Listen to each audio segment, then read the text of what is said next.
pathetic fury as Remainers plot to undermine Brexit with calls for second referendum. Remainers' attempts to plot a second Brexit referendum have been branded pathetic by a leading Eurosceptic.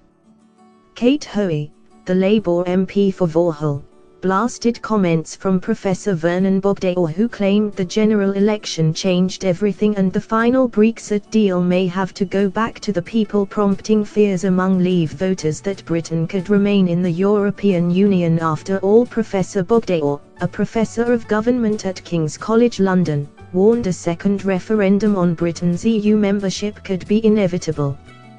But a furious Ms Hoey hit back, describing Remainers' demands a last dying plea and declaring the British people will reject this pathetic attempt to undermine Brexit.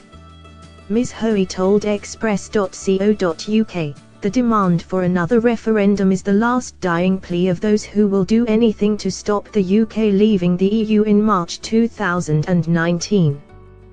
The Liberal establishment cannot accept that their views on the benefits of EU membership are not shared by the majority of the British people.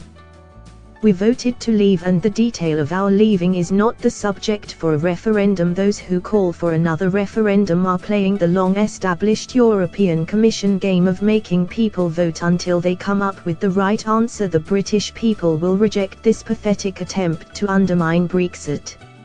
Ms Hoey lashed out as Professor Bogdale suggested the uncertainty surrounding the ongoing negotiations means the ultimate choice we face is either hard Brexit or remain. In a comment piece for The Guardian, he said, "Britain will be negotiating, therefore, for a free trade agreement in a hard Brexit. But, sadly, our negotiating position may not be very powerful.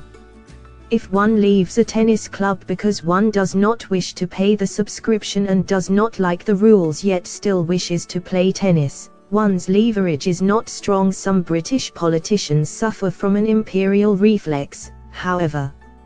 For them, Britain lies at the centre of the world.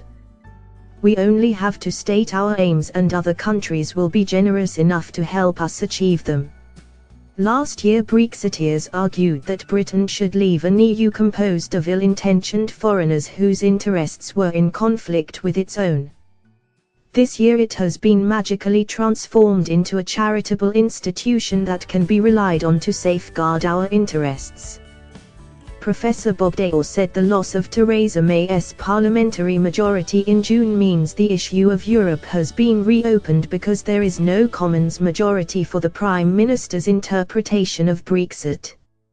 He also argues Labour's electoral gains in June mean last year's referendum decision may not actually be final, and that the election increased divisions within both parties which could leave the Commons deadlocked on what type of Brexit deal Britain wants. Professor Bogdale believes the House of Commons could prove a difficult hurdle given that the pro-Remain peers are likely to argue that a minority government has no mandate for a hard Brexit. He concludes, with a deadlocked parliament, the possibility of an unfavourable deal and both parties so deeply divided on Europe, it may start to appear that the only way out of the impasse is a second referendum in which the government's deal is put it to the people for legitimation. Brexit, after all, raises fundamental, indeed existential, issues for the future of the country.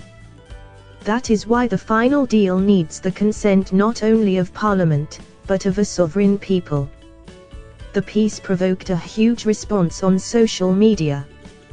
One Twitter user wrote, "And they say democracy is dead. Just keep going until you get the answer you want.